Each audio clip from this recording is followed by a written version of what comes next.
오늘은 여러분들을 영국의 한 시골 마을로 초대를 합니다.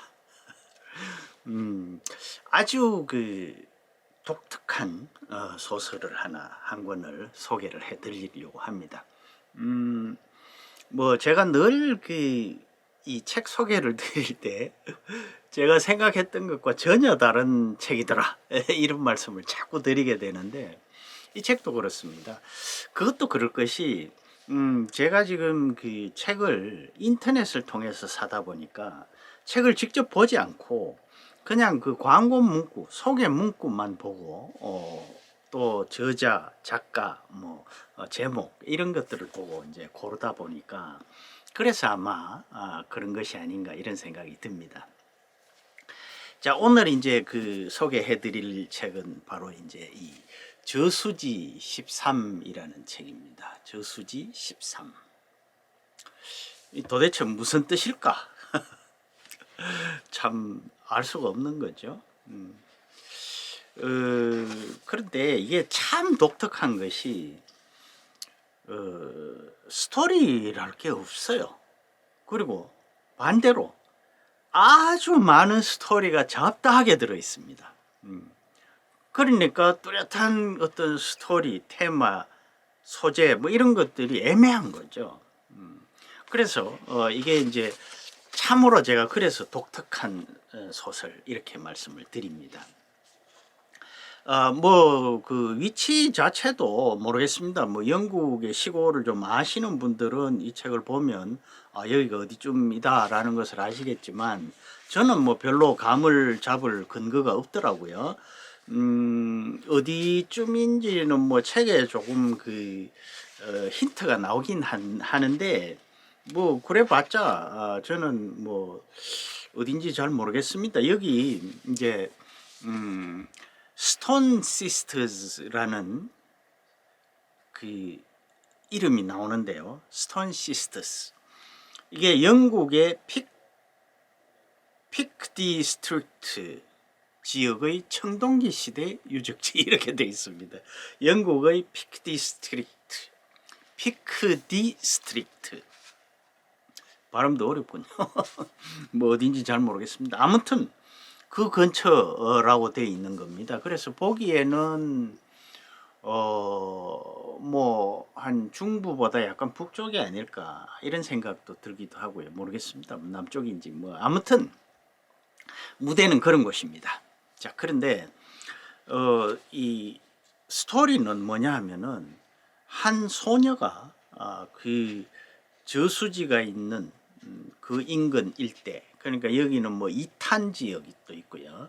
또 저수지가 여러 개가 있고 산지가 있고 이런 곳입니다.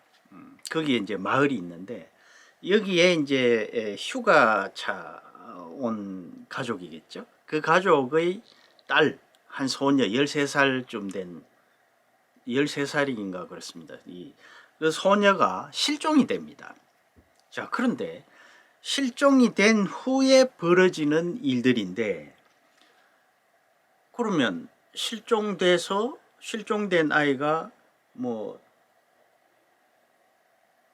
시신으로 발견이 되든가 아니면은 어디 다른 데서 뭔가 발견이 되든가 이런 걸 이제 생각을 하시겠죠. 그런데 글쎄요, 전혀 엉뚱한 방향으로 스토리가 전개된다고 할까요? 그런 소설입니다. 자, 이 작가는 존 맥그리그라는 젊은 작가입니다. 젊다고 하는 것은 제 기준으로 볼 때 젊다는 거죠. 1976년 버뮤다에서 태어났다고 하네요. 또 영국 사람이겠죠. 그래서 또 영상 기술 제작을 전공을 했다고 합니다. 그래서 영화 쪽에 좀 이제 조예가 있는 사람이죠. 그런데 이제 소설가가 됐어요.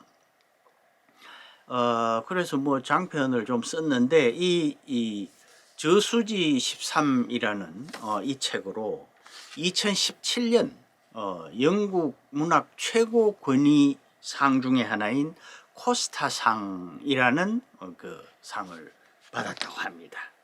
그리고 이제 영국의 문학상이라고 하면 우리에게 잘 알려진 것이 맨 부커가 있죠. 맨 부커 상에 최종 후보에 이렇게 올라갔다고 합니다. 그 맨 부커는 못 받은 거죠. 자, 그러니까 제가 지금까지 소개해드린 것이 거의 뭐 고전축에 속하는 이런 책들이 많았는데요. 근데 이제 이 책은 비교적 좀 뭐랄까요, 최근에 나온 책이죠. 그래서 여기 보면은 초판 1쇄 발행이 이 책에 국내에서 말이죠 2020년 12월 28일로 되어 있습니다. 아주 따끈따끈한 책입니다. 자, 그런데 이제 책 소개를 하면 아까 말씀드린 것처럼 이제 그 지역에서 이제 어떤 소녀가 이제 하나 실종이 됐습니다. 그런데 그 실종이 된 다음에 이제 뭐 대대적인 수색이 벌어지겠죠. 그래서 경찰이 나오고 이제 경찰이 수사를 하고 마을 사람들이 또 이제 같이 협조를 해서 막 수색에 나서고 이런 상황이 이제 처음 소설의 시작입니다.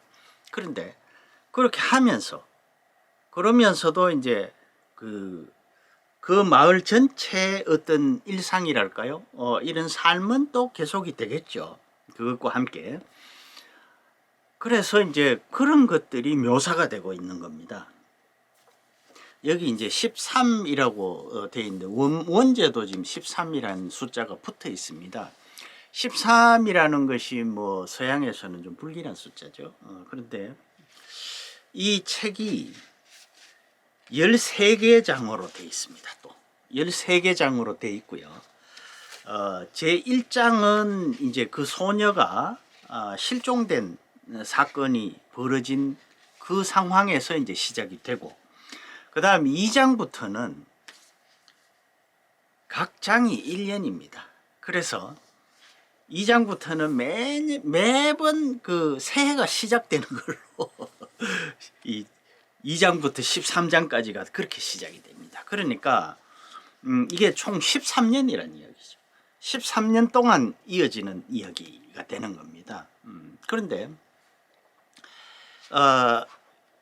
처음에는 말이죠. 제가 이 책을 볼 때 참 좀 황당했어요.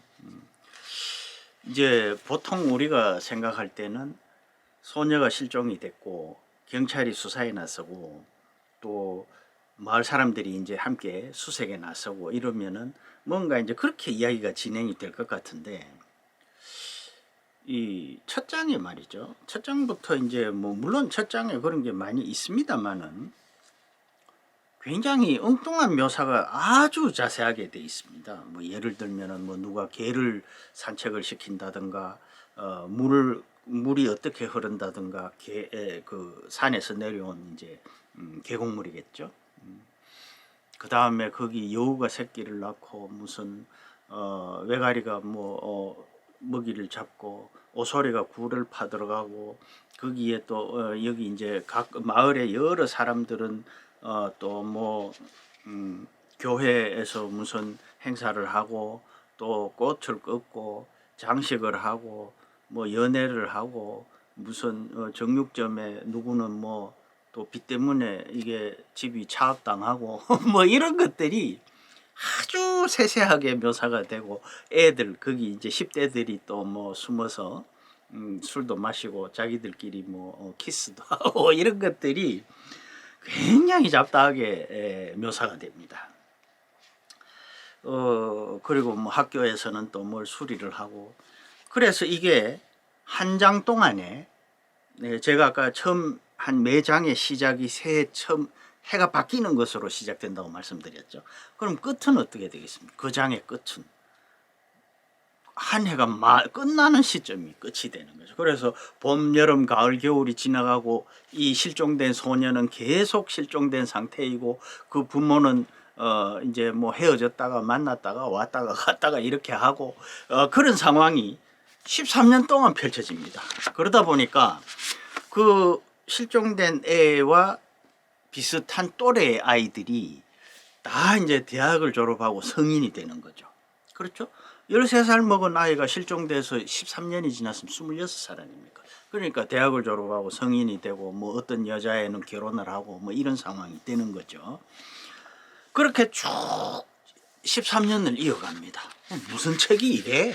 라는 생각이 들 정도고, 저도 읽으면서 뭐 사람도 너무 많이 나오고요. 그러니까 누구가 누군지 막 헷갈립니다. 뭐 정육점 하는 친구, 무슨 양치는 사람, 소젖 짜는 사람, 또 목사님도 나오고, 거기에 또 학교 관리하는 분, 선생님, 또 뭐 이혼하고 온 사람, 또 이제 역시 뭐 호라비로 온 사람, 그래서 어떤 사람은 농사 짓고 어떤 사람 도자기 만들고 어떤 사람 소식지 만들고, 이런 것들이 매년 똑같이 그런 뭐 똑같진 않지만 각기 다른 이야기들이 계속 이어지고, 아이들은 크고 또 사람은 늙어가고 어떤 사람은 죽고, 이런 상황이 계속 진행이 됩니다. 그럼 도대체 이 소설은 뭘 이야기하는 거야? 라고 반문을 하시겠죠. 저도 그런 생각을 했습니다. 그런데 참 그걸 13장을 다 읽으면 이 책이 그래도 본문이 370페이지 가까이 되는데 꽤 길죠? 상당한 인내심이 요구가 되겠죠. 그런데 무슨 뭐 그런 권위 있는 문학상을 타고 맨부커상 최종 후보까지 올라가고 그랬을까? 참 저도 의아합니다. 그런데 맨 마지막에 이렇게 끝이 납니다. 제가 조금 읽어보면요. 구름이 달 표면을 미끄러지듯 지나가고 은빛 달빛은 평원의 굴곡을 따라 나타났다 사라졌다. 찌르레기가 윌슨 씨 집의 울타리 밑으로 날아와 떨어진 잎사귀를 뒤지며 먹이를 찾았다. 뭐 이런 이게 계속 이런 묘사가 나옵니다. 그러면서 이제 맨 마지막에 침대에 누운 잭슨 씨는, 이분은 이제 뇌졸중처럼 이래서 이제 몸이 불편하신 분입니다. 침대에 누운 잭슨 씨는 교회에서 흘러나오는 노래소리에 귀를 기울였다. 모두 고요했고 모두 빛났네. 이렇게 끝납니다. 이해가 되십니까? 첫 시작은 이렇습니다. 사람들은 해 뜨기 전에 주차장에 모여서 누군가 해야 할 일을 알려주기를 기다렸다. 날씨는 추웠고 대화는 거의 없었다. 대답할 수 없는 질문들이 있었다. 실종된 여자아이의 이름은 리베카 쇼였다. 마지막으로 눈에 띄었을 때 그녀는 후드 달린 흰색 상의를 입고 있었다. 그런데 끝은 모두 고요하고 모두 빛나네. 무슨 소설이 이래? 라는 생각이 드는데, 다 읽고 난 제 느낌은 이렇습니다. 사실 그렇죠. 어떤 소녀가 실종이 됐습니다. 굉장히 큰 사건이고요. 13년 동안 못 찾았어요. 그런데 그렇다고 해서 그 마을 사람들의 삶이 달라졌을까요? 그 삶이 13년 동안 이어지는 겁니다. 그래서 영국의 시골 한 마을의 역사랄까요? 그 13년간의 모든 사람의 생활과 자연 생태, 뭐 여우가 새끼를 낳고 짝짓기를 하고 박쥐가 개울을 나고 오소리가 굴을 파고 무슨 이런 등등의 그 지역의 어떤 그런, 그게 어떻게 보면 나의 일생과 비슷하다. 그런 느낌도 들고요. 또 영국의 어떤 시골 마을을 이렇게 영화처럼 들여다봤다 라는 느낌도 있습니다. 뭐라고 표현해야 될지 모르겠습니다. 저는 솔직히 말씀드려서. 그런데 사실 어떻게 그렇게 생각하면 굉장히 지루한 책이기도 합니다. 그런데 지루하지가 않고 이 마음에 다 읽고 난 다음에 뭔가 들어와 있는 그런 느낌을 주는 책이 아주 묘한 책입니다. 그런데 조금 다른 이야기입니다만 제가 이 책과 함께 책을 3권을 주문을 했어요. 그런데 이 3권이 모두 이상합니다. 우리가 보통 생각하는 전통적인 어떤 그 내용 또는 형식의 소설이 아니고 아주 독특한 양식을 가지고 독특한 이야기를 하는 그야말로 이상한 책들이었어요. 그래서 오늘 이미 제가 3권을 다 읽었습니다. 그런데 오늘 먼저 이것을 저수지 13 이 책을 소개를 해드렸고요. 그 다음 2권은 한 권은 제목이 엿보는 자, 제목도 이상하죠. 또 한 권은 죽은 군대의 장군, 이것도 제목이 이상하죠. 그렇게 3권입니다. 그래서 이 3권을 다 소개를 해드릴까 합니다. 그리고 제가 너무 좀 이상한 책을 읽어서 이번에 다시 서둘러서 제가 주문을 했습니다. 조금 뭐라고 할까요? 전통적인 이 스토리가 있는 좀 사실적인 소설이라고 생각하고 주문을 했는데 그것들은 또 어떤 이상한 스토리가 나올지 모르겠죠. 자, 어쨌건 오늘은 이 저수지 13이라는 아주 독특한 소설을 소개해 드렸습니다. 제가 소개해 드린 그 내용을 들으시고 별로 수긍이 안 가시는 분 아예 읽지 마십시오. 재미가 없습니다. 그런 분들은. 제가 그렇게 말씀드리고 싶어요. 그런데 뭔가 그거 참 관심이 간다 하시는 분은 또 한번 읽어보십시오. 그런 분들에게는 권할만 합니다. 모르겠습니다. 뭐 제가 이렇게 말씀드리는 게 적절한지는 모르겠습니다만은 호불호가 그만큼 분명히 갈릴 것 같다라는 그런 이야기입니다. 자, 끝까지 시청해 주셔서 대단히 고맙습니다.